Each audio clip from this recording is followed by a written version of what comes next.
comes from the book of Matthew, chapter 11, verses 7 through 12. Matthew 11, 7 through 12.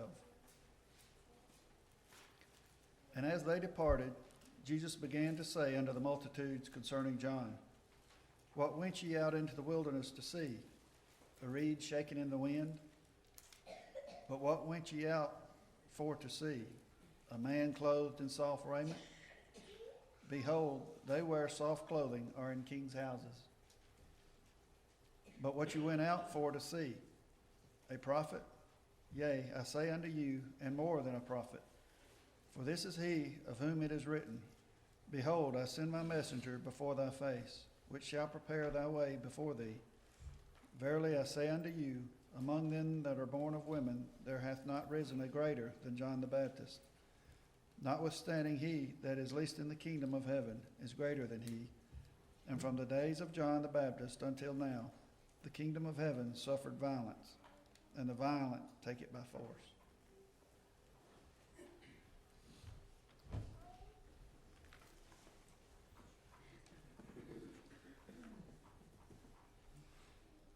From the very beginning of time, God has used questions as a powerful teaching method.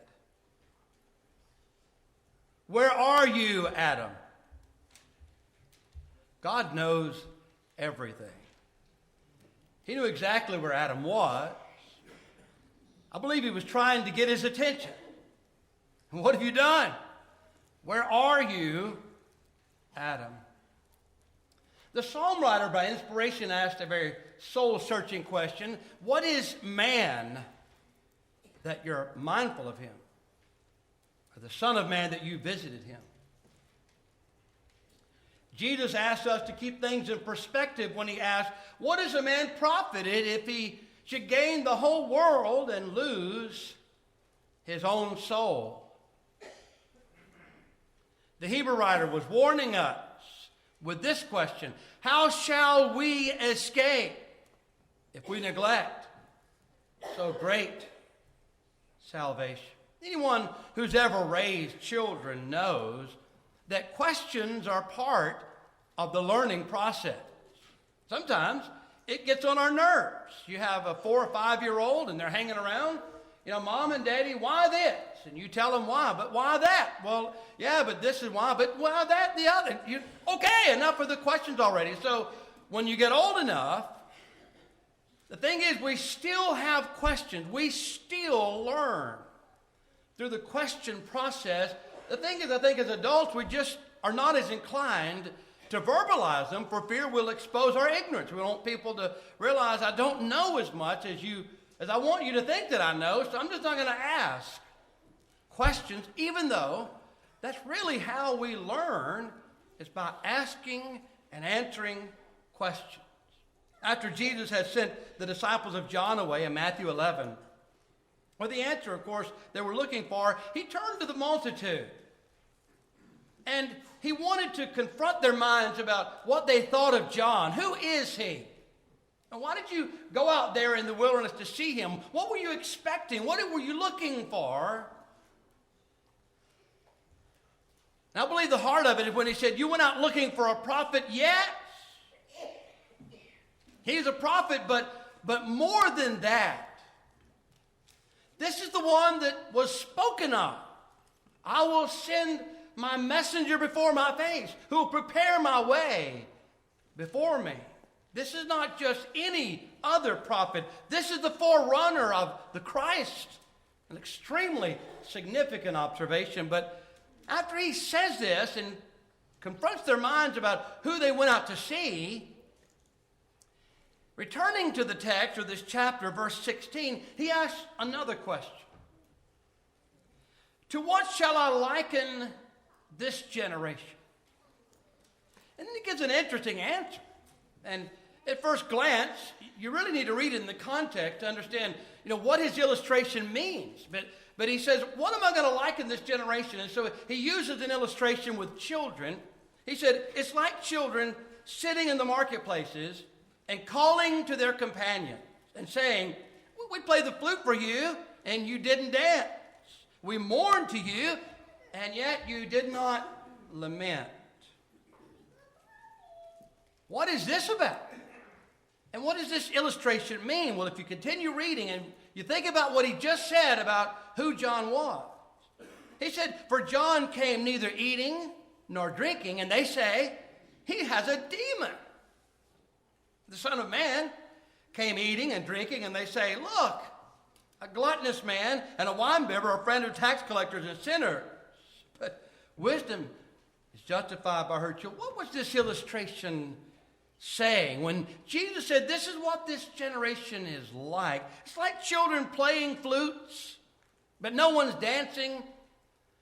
I believe it's really simply no more than this. Jesus is saying, you people are like a group of children that you observe out in the marketplace, out in the square, and they're imitating things that adults typically might do. And you see what they're doing, you might be amused, you might say, how about that? Or you might say, isn't that cute? But you're not impressed. You see them playing the flute, but you're not dancing. You hear them mourning, but you're not lamenting. You see, you're really not paying them any mind. You're not really paying attention to them because they're just kids. And I believe that's what he's saying about the people. It's an indictment against the people of his generation. You know, you reject what John is saying because he's weird. And he lives out in the wilderness. He's antisocial. He eats strange stuff. And you go out there to see him, and he's a prophet, but you're not listening to him. You're disregarding what he says.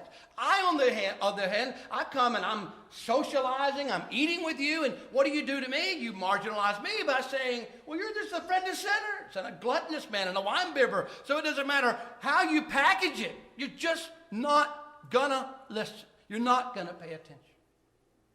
To what then shall I liken this generation? This is a question that I want to use to explore some thoughts with you about our generation today. And these are my thoughts about our generation. To what shall we liken this generation? I believe we could liken this generation to a movie that first aired in 1968 entitled The Night of the Living Dead.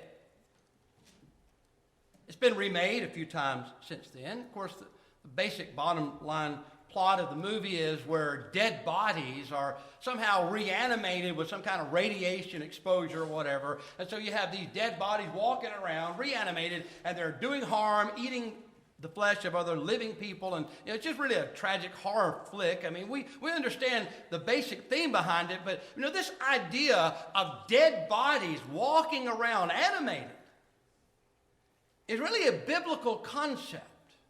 Ephesians chapter 2, verse 1, and you has he made alive who were dead in trespasses and sin. 1 Timothy 5, verse 6, Paul is talking about widows who are not old enough to remain widows, and he said those who live in pleasure are dead while they live. It's like, you know, your body's functioning, your air is coming into your lungs, and your heart is beating, but inside, you're dead. I believe it's fair to say of our generation that we are like zombies. Oh, we're walking around all right. We're animated okay, but all corrupt and dead inside. I mean, think about how we can illustrate this. We have great concern today over air pollution. I mean, people up in arms because we have a new EPA director and, he's just going to gut the EPA and what's going to happen to our environment. And all the millennials are really beside themselves. We're going to destroy planet Earth and all the things we worry about. We're concerned about polluting the air and pollution in general. And yet, what's coming out of our mouths but filth? And no one seemed to care or notice. We care about big things. I heard this just this last week. In the Senate, they were discussing whales and the need to save whales because they should be on the endangered list. All the while we're worried about these whales and saving these whales, we have these little things called, by many people, fetuses. Little human baby. And so we show great concern about these whales in the ocean. But that little human baby is just a blob of tissue that a woman can dissect and discard, or we can experiment with if we choose to through Planned Parenthood, whatever we want to do with it. I'm telling you, brethren, when we have reached this point as a culture, we are nothing short of dead inside. What kind of people are we? We're concerned about big government, and less concerned about family and neighborhoods. We worry about countries and states which last for maybe a few hundred years, and we care less about little things like our eternal soul that will never die. Our spiritual decay is evidenced by our fascination with the newest, latest, time-saving gadget and technology. But with all of our supposed advances in technology, we find that we actually have less time available.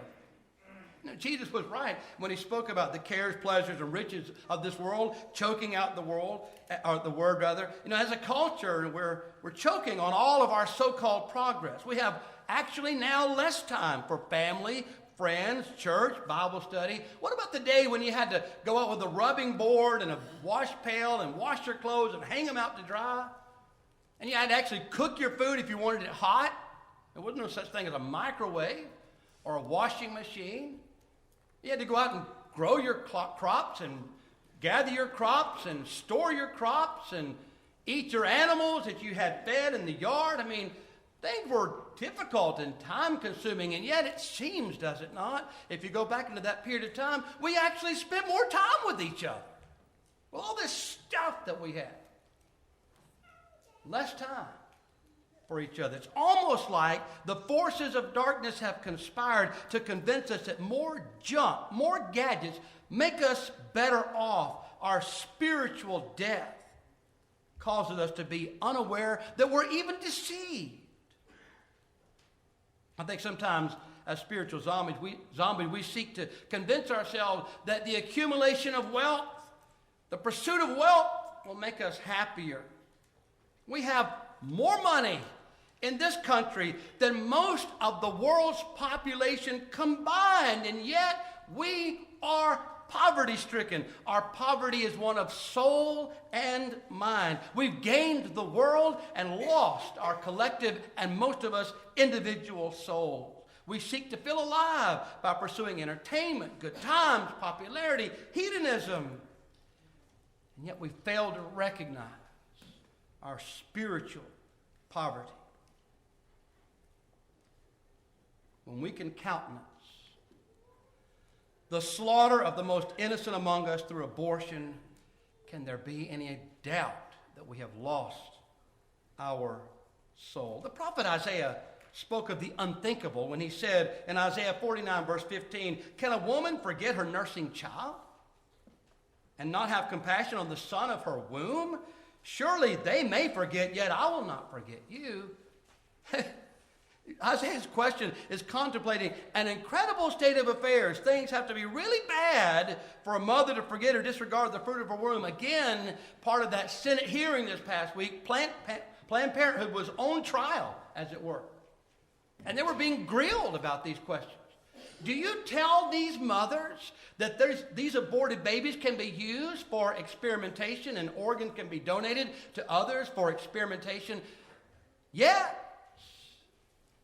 And so apparently, according to Planned Parenthood, women are willing to go to abortion clinics in full knowledge that their their heads are going to be crushed so that they can be given through the birth canal and the other body parts distributed around to be experimented with. We're talking about human beings.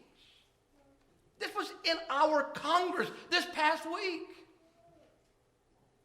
And we talk about being a first world nation, an advanced culture. What kind of advanced culture is this savage? We hear politicians speaking to us about progress. Let's think about our so-called progress and what it has not done for us. It has not made us any happier. It has not made us more content.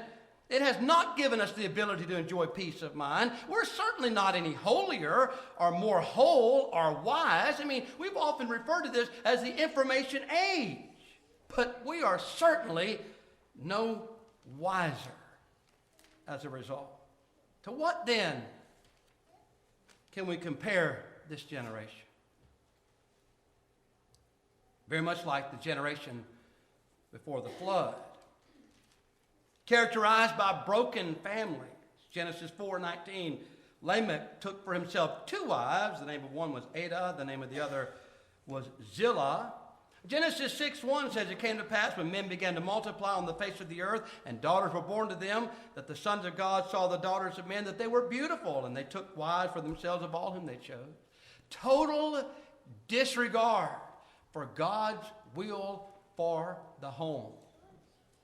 When as a nation of people, we countenance a redefinition of what it means to be married, to include people of the same sex. Can we say honestly we're any different than that generation before the flood?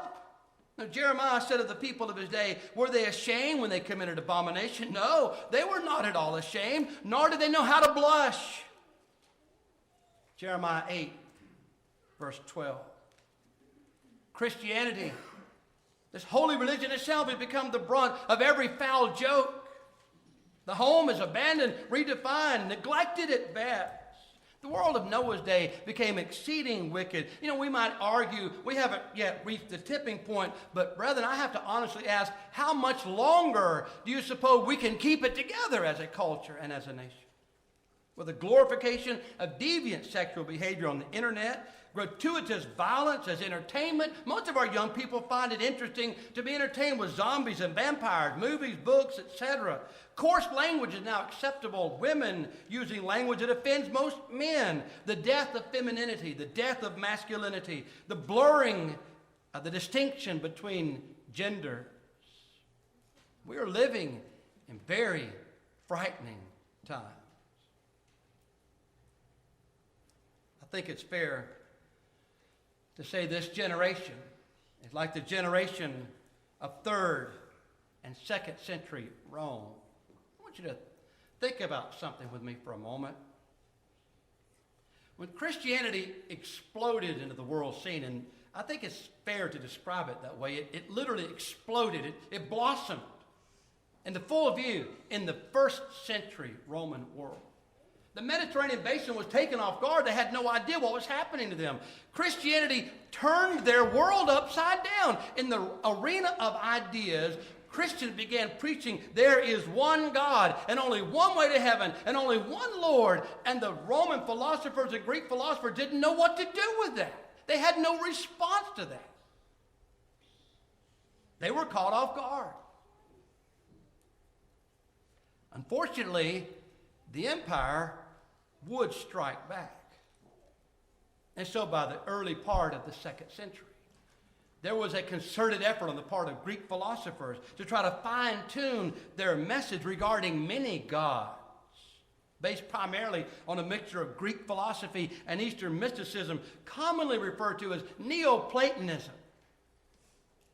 And unfortunately, it caught the Christian community off guard. They didn't know how to respond to this, and there were responses to it, however. There were compromises made. You know, we've talked many times about Gnosticism, how Gnosticism became the bane of the Christian community for about 150 years. It was the case, I believe, because there were many in the Christian community who were trying to figure out how to fit this Greek philosophy with Christian teaching, and they're trying to mix the two, and there was no mixing of the two. But they didn't know what else to do with it. I think we have a similar phenomenon today. And I want to tell you why I think it's come about. Many are still advocating and advancing in the Christian community the idea of theistic evolution. In other words, God used evolution to make the world as we know it because they don't know how to respond to evolutionary teaching. They want to believe in God. They're certain there is a God, but they can't deny what they think are the facts of evolution. So we've got to figure out a way to put these together. How did the Christian community get caught off guard so easily and get railroaded so badly? For about 150 years in this country, Christianity was nourished, coddled, honored, cherished. There's no question about that. And we were described, and rightly so, as a Christian nation. And we all say, well, that's a wonderful thing. Yeah, that is a good thing. One of the unfortunate side effects of living in a world that really doesn't present any real challenges to our thought processes is that we get lazy. And we don't really have an answer. We don't really know why we believe what we believe. We don't know how to respond when people come along and challenge our thought processes. I think, in my opinion, this was the case in this country and in Western society generally. With the advent of Darwinism, we just didn't know what to do with his teaching. How do we respond to that? So we try to come up with all kinds of compromises, try to fit the Genesis account into the billions of years idea, and so on and so forth. My, how things have changed, though, in my lifetime. Things have radically changed. Christianity is no longer coddled and cherished and honored. Like I've mentioned already, we're the brunt of every joke. We're the laughing stock of the world. No one takes Christianity seriously. You say, oh, it's a terrible thing, a bad thing. Let me remind you that in the first century Roman world, Christians were horribly treated and despised. And yet, the Christian message flourished.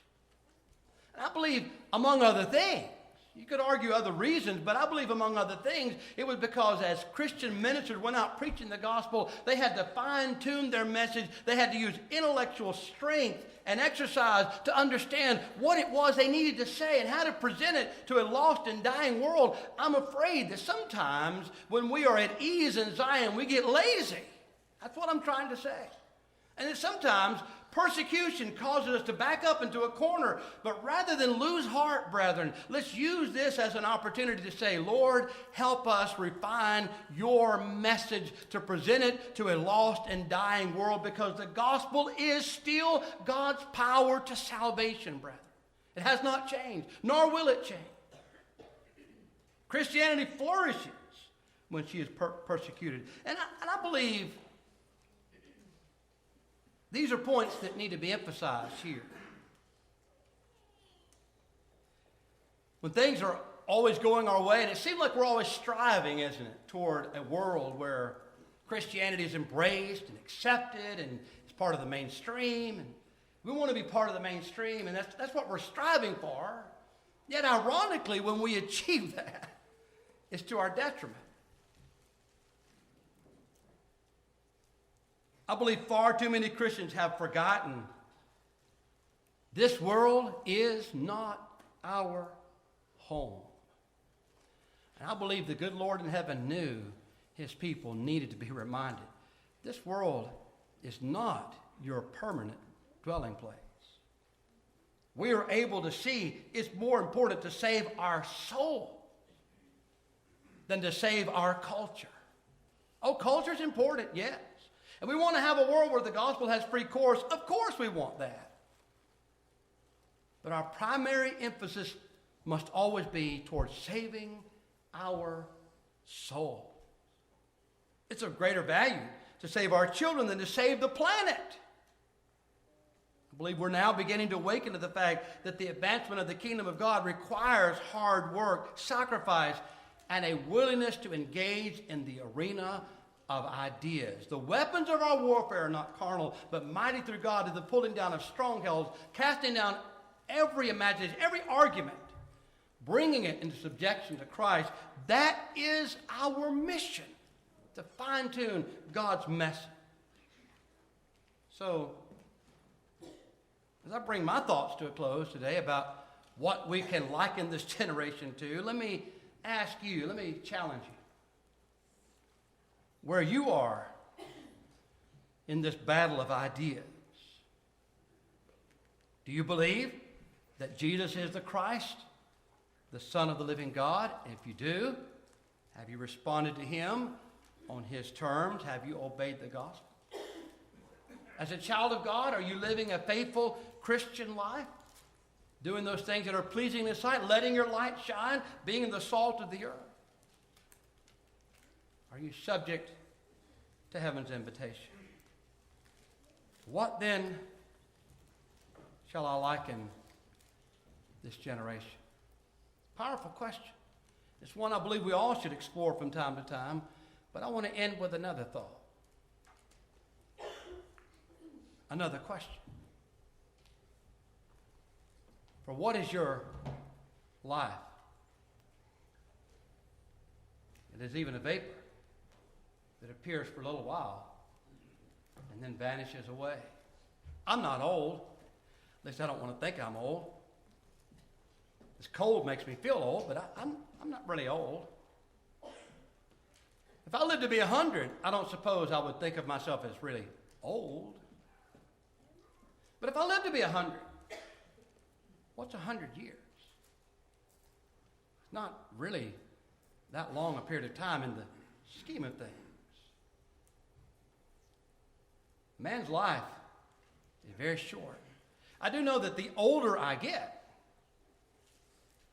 the more feeble I realize I actually am. I used to wonder when I was younger, why is it older people, it seems like when they stand up, they have to, why do they grunt? And why do their knees crackle and pop? Mine do really bad. And the older I get, the more I realize it hurts just to live. It hurts to wake up. It hurts to lay down. It hurts to stand up. It hurts to eat.